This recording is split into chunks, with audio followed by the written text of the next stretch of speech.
अगर आप उन चीजों को खरीदते हैं जिनकी आपको जरूरत नहीं, तो जल्दी आपको वो चीजें भी बेचनी पड़ जाएंगी जिनकी आपको बहुत जरूरत थी।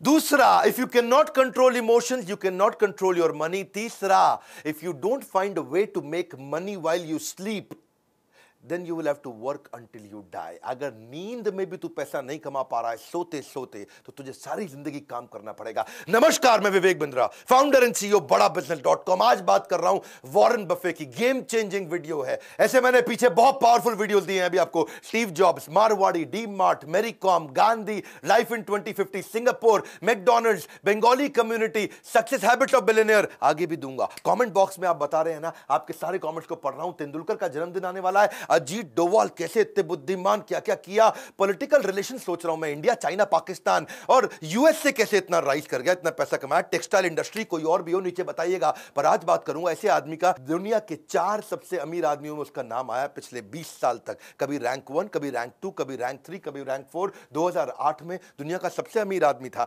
आज भी तीसरे या चौथे रैंक पे है, लेकिन पिछले 50 साल से उसी मकान में रह रहा है। लोग उससे मिलना चाहते हैं, मिलता नहीं किसी से। एक बार बोली लगाई गई, मैं मिलूंगा वॉरेन बफे से, लंच करना चाहते हैं, लंच करना चाहते हैं। बोली लगाई तो उनके लंच के लिए 35 करोड़ रुपए उनको दिए गए कि मैं आपके साथ 1 घंटा लंच करना चाहता हूं। वॉरेन बफे ने 35 करोड़ खुशी खुशी लिए, ले आ भैया 35 करोड़, और दान में दे दिए। उन्होंने सोचा कि ये बड़ा अच्छा तरीका है, मेरे साथ लंच करने आ रहा है, 35 करोड़ मैं दान दे दूंगा। Living legend of investing, financial advisor है भैया। किनके? दुनिया के बड़े बड़े प्रेसिडेंट्स और दुनिया के बड़े बड़े बिजनेस टाइकून्स के financial advisor. His words are not words, they are world to the world. Hindi में बोलूं क्या, उनके शब्द शब्द नहीं है, वो दुनिया के लिए पूरी दुनिया है। यानी कि वो कुछ भी बोल देते हैं भैया, गेम चेंज हो जाता है। 1970s की बात कर रहा हूं, 50 साल पहले भी वो जिस स्टॉक को खरीद लेते थे ना, उस स्टॉक का भाव अगले दिन 10% बढ़ जाता था। बात समझो, एक उसका नेब्रास्का वो स्टेट है सेंट्रल यूएस के अंदर, वहां पे उसका एक दोस्त हुआ करता था, वो बाद में माइक्रोसॉफ्ट ज्वाइन कर गया। कहानी बता रहा हूं, गेम चेंजिंग। माइक्रोसॉफ्ट ज्वाइन कर गया, माइक्रोसॉफ्ट में सीनियर लीडरशिप में था।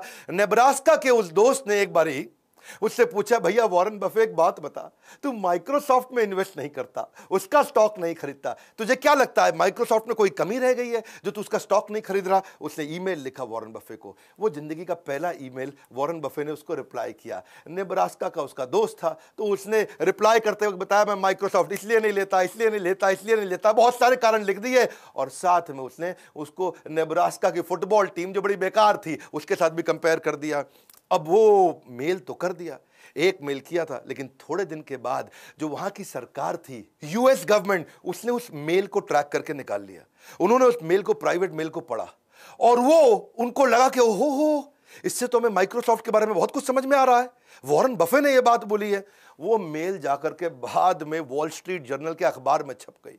इसको बहुत बुरा लगा, मेरी प्राइवेट ईमेल पहली बार लिखी थी और सरकार ने निकाल करके अखबार में छपवा दिया। वो दिन आखिरी दिन था उसका, उसके बाद उसने कभी किसी को मेल नहीं लिखा। उसको इस बात का दुख नहीं था कि मैंने माइक्रोसॉफ्ट की निंदा करी, उसको इस बात का दुख था कि मैं नेब्रास्का नाम के स्टेट में रहता हूं, और उसमें छोटा शहर है ओमाहा, लेकिन मैंने जो है नेब्रास्का की फुटबॉल टीम की बेइज्जती करी है। ऐसा ना हो जाए मुझे यहां से घर छोड़ना पड़ जाए।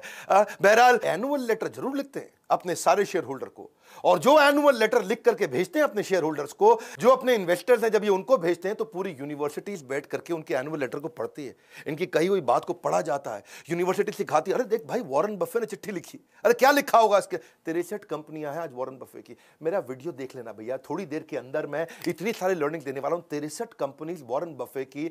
हर कंपनी के सीईओ को साल में एक चिट्ठी भेजता है, ना मिलता है ना फोन पे बात करता है। वॉरेन बफे साल में एक चिट्ठी भेज दी और उसमें लिख दिया, भैया तुम्हारा ये गोल है, तुम्हारे ये केपीआई है, ये तुम्हारे की परफॉर्मेंस इंडिकेटर, और ये तुम्हारे इस साल के गोल होने चाहिए, इसको अचीव करके दिखाओ। एक चिट्ठी भेजी, बस हड़कंप मच जाता है। कोई मिलता नहीं, कुछ बात नहीं करता। मीटिंग ले, क्योंकि उनकी आदत क्या, पढ़ते रहते हैं, 10-10, 12-12 घंटे तो रोज पढ़ते हैं, कोई मीटिंग करते ही नहीं। वो हार्वर्ड बिजनेस स्कूल में पढ़ने गए थे, उनको रिजेक्ट कर दिया, उसको एडमिशन नहीं मिला वॉरेन बफे को हार्वर्ड बिजनेस स्कूल में। आज Harvard business school Warren Buffett की केस स्टडी सिखा रहा है सबको।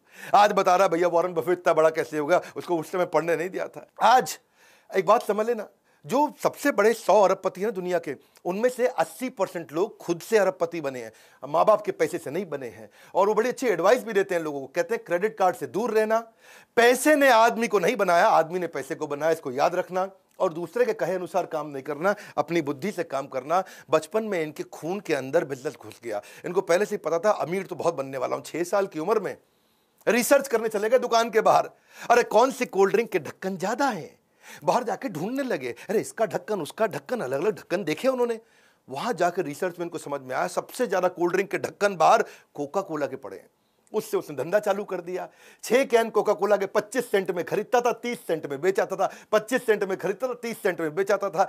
हर रोज 5 सेंट बचाया। 6 साल की उम्र में जब बच्चे कंचे खेल रहे हैं, ये धन से धंधा करना शुरू कर दिया। और वो जो कोका कोला पे रिसर्च किया, वहां से इसको रिसर्च की आदत पड़ी। 11 साल की उम्र में इसने पहली बार एक स्टॉक मार्केट, शेयर मार्केट में इन्वेस्टमेंट किया। इसके पिता ने इसको गाइड किया था। वहां पे सिटी सर्विस नाम का एक स्टॉक था, जिसको उसने 38 रुपए के भाव में, $38 के भाव में खरीद लिया। अब वो हुआ क्या, वो नीचे गिर गया। नीचे गिरा, इसको बच्चे टेंशन हो गई, अरे नीचे गिर गया, नीचे गिर गया। बैठा रहा टाइट, वेट किया। जैसे ही वो $28 से वापस $40 हुआ, इसने तुरंत जाके बेच दिया। लेकिन थोड़े दिन के बाद वो $200 का हो गया शेयर। इसको लगा यार मैं तो $2 कमाए थे, ये तो $200 का हो गया, बहुत कमा सकता था। बड़ा परेशान हुआ उस समय। लेकिन उसको सीखने को मिला कि भैया ऐसा है, मेरी बात समझो कि जिस चीज़ को टाइम लगता है, अगर कंपनी अच्छी है, इसको ग्रो करने में टाइम लगता है तो लगेगा। मैंने जल्दी कर दी। हाँ, ऐसा नहीं है कि एक औरत और एक पुरुष जब ये दोनों मिलते हैं तो 9 महीने में बच्चा पैदा करते हैं, तो 9 पुरुष लगा दो तो 1 महीने में बच्चा पैदा तो हो नहीं जाएगा। या 9 महिलाओं को जोड़ लो इकट्ठे तो भी 1 महीने में बच्चा पैदा नहीं होगा, 9 महीने लगता है।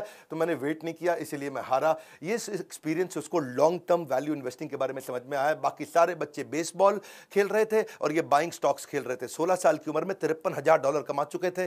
कभी कलेक्टर स्टैंप बेचते थे, कभी गाड़ी साफ करते थे, कभी पुरानी गोल्फ की बॉल लेके उसको रिफर्बिश करते थे, कभी जाकर के वॉशिंगटन पोस्ट जो उनका सबसे फेमस अखबार था वहां का उसको बेचते थे। $175 कमाया करते थे रेगुलरली। अपने उस समय के टीचर से ज्यादा कमाते थे। 17 साल की उम्र में पिता ने वॉर्टन भेज दिया, जा भैया वॉर्टन में पढ़ के, सबसे बढ़िया बिजनेस कॉलेज। वॉर्टन गए, थोड़े दिन एडमिशन लिया, पढ़ना शुरू किए। टीचर वहां पढ़ा रहे, छोड़ के आ गए। माँ बाप को बोले अरे इस टीचर से ज्यादा तो मैं जानता हूं, पढ़ने में बहुत तेज थे ना ये, जो टीचर सिखाता था उसे 4 कदम आगे रहते थे, जितना टीचर कमाता था उससे ज्यादा पहले ही कमा लेते थे। 17 साल की उम्र में इसने क्या किया, एक दिन बाल कटाने गया नाई की दुकान पे। भैया बोला बढ़िया बढ़िया बाल काट दो, लेकिन नाई बोला यार मैं वेट कर भैया, अभी 3 आदमी बैठे हैं। इसको समझ में आया लोगों को वेट करना पड़ता है। इसने का नया बिजनेस आइडिया, 17 साल की उम्र में एक पिन बॉल गेम का बढ़िया बिजनेस आइडिया कर दिया इन्होंने। पिन बॉल गेम कैसा होता है, ये समझो जैसे इंडियन कंचे होते हैं ना, उसका पॉलिश्ड वर्जन। हाँ, वहां पे टेबल लगा दी, उसमें कंचा छेद में फेंकना रहता है, तो वो निकल पिन बॉल मशीन बोलते हैं उसको। इन्होंने $25 की मशीन ली, जाके नाई को समझाया कि मेरी बात समझ भाई, तेरा इसके अंदर कोई रिस्क नहीं है, नो रिस्क प्रेपोजिशन। पैसा मेरा है, लगेगा, लोग आएंगे खेलेंगे और उनको मजा आएगा, तेरे पास ज्यादा लोग आएंगे, वेट करते वक्त वो खेलते रहेंगे। अच्छा, लोगों को अच्छा लगने लगा। हाँ, उसमें क्या सिस्टम था कि भाई 5 सेंट डालो और 20 बॉल मिलेंगी, आराम से खेलते रहो। नाई भी फ्री हो गया, बोला नहीं अभी तो किसी और के बाल काट ले, अभी तो मेरे कंचे चल रहे हैं भैया। वॉरेन बफे ने कहा कि नाई तेरे को पैसे नहीं लगाने। उससे क्या हुआ, जितने लोग थे उसी के यहाँ करके बाल कटाने आते थे, भैया इसी के बाल कटा लो है, क्योंकि यहाँ तो गेम खेलने को मिल जाएगा, वेटिंग नहीं करना पड़ता, बाकी जगह वेट करना पड़ता था। नाई को मजा आने लगा। धीरे धीरे इसने वॉशिंगटन डीसी में सारे के सारे सैलून के अंदर अपनी वो गेम इंस्टॉल करनी शुरू कर दी। $25 से बिजनेस चालू किया, रोज पैसा कमाया, रोज पैसा कमाया, और आने वाले समय में 1 साल के अंदर $1,000 में बिजनेस को बेच दिया। $25 से $1,000। उसके बाद इसको एक दादाजी की कहानी सुनाता हूं। इसके दादाजी ने भी इसको एक बार एक काम पे लगाया था कि आज अपने दोस्त को लेकर के सामान उठाने का, राशन की दुकान थी दादाजी की, इधर से उठा उधर रख, उधर से उठा इधर रख, तेरे को पैसे दे दूंगा। इसने कहा ठीक है दादाजी। हाँ, काम मिल गया। एक और काम में तेज था, बहुत मेहनत करके उठाया, हाथ सूज गए, थक गए, हाथ जम गए, बुरा हाल हो गया। इतना उठाया, इतना रखा, दादा ने 90 सेंट दे दिए, आधे आधे बांट लो। बोला $1 नहीं मिला, 90 सेंट। बहुत गुस्सा आया।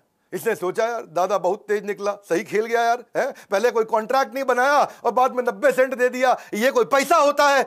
उस दिन इसको समझ में आया कि मेरी बात सुनो भैया, हाँ, पहले ही स्पेसिफिक्स और कॉन्ट्रैक्ट साइन करके ही धंधा करना है किसी के साथ। जब नौकरी भी मांगने जाओ ना, उस दिन जिस दिन नौकरी मिलती है ना, तब नेगोशिएट कर लेना इंटरव्यू में। उस समय जितनी तनख्वाह तय हो गई, उसके बाद कोई नहीं पूछेगा। 1 साल तक तनख्वाह नहीं बढ़ती भैया फिर तो। Big bargaining leverage is greatest when you begin a job. उसके बाद कोई नहीं पूछता आपको। तो ये कहते हैं कि मैं अच्छा इन्वेस्टर इसलिए क्योंकि मैं अच्छा बिजनेसमैन हूं, और अच्छा बिजनेसमैन भी इसलिए क्योंकि मैं अच्छा इन्वेस्टर हूं।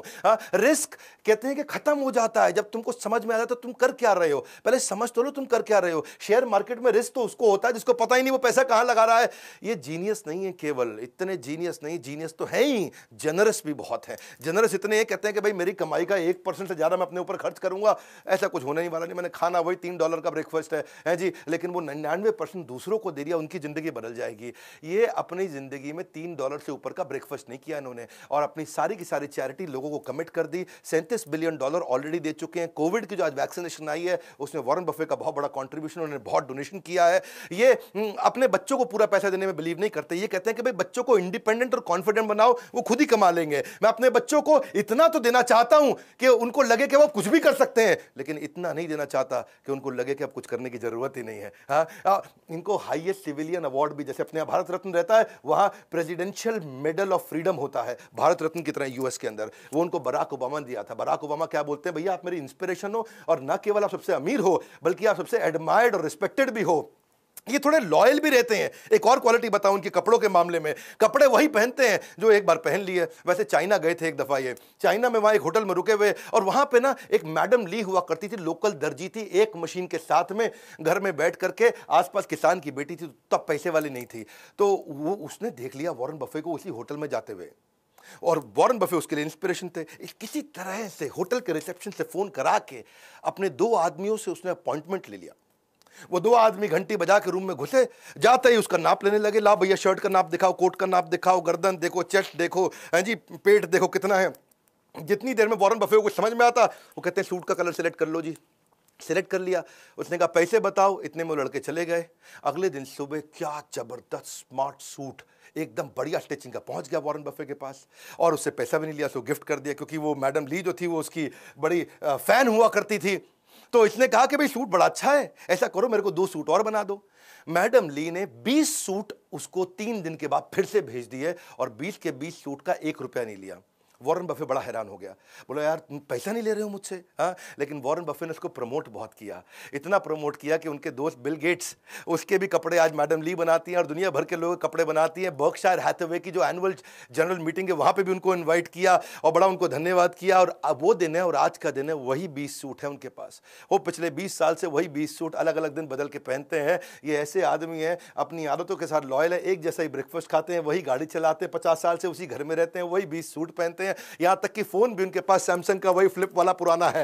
एप्पल में इनके काफी शेयर हैं, ये एप्पल के 5%, 5.5% के मालिक हैं।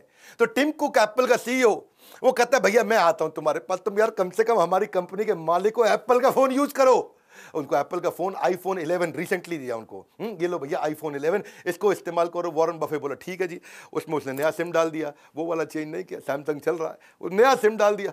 टिम को कहता मैं सिखा दूंगा तुम्हें कैसे यूज करना है। बोला कोई जरूरत ही नहीं है, ये खाली फोन रिसीव करने के लिए रख लिया मैंने, इससे फोन कर लूंगा, रिसीव कर लूंगा, मैंने सीखना कुछ नहीं, इंटरनेट तो मैं वैसे नहीं चलाता। उसी तरीके से चलते हैं। लॉयल्टी कहते हैं कि एक्सपेंसिव गिफ्ट है, मैं जिसके साथ लॉयल हो जाता हूं उसका हो जाता हूं। Do not expect it from cheap people. 91 के हो जाएंगे अभी अगस्त में, लेकिन एनर्जी ऐसी है उनके अंदर, है जी, बच्चों की तरह बातचीत करते, इतना एक्साइटेड रहते हैं हर समय। और किसी ने उनसे पूछा भैया आप इतने एनर्जेटिक कैसे रहते हो, बर्गर भी खा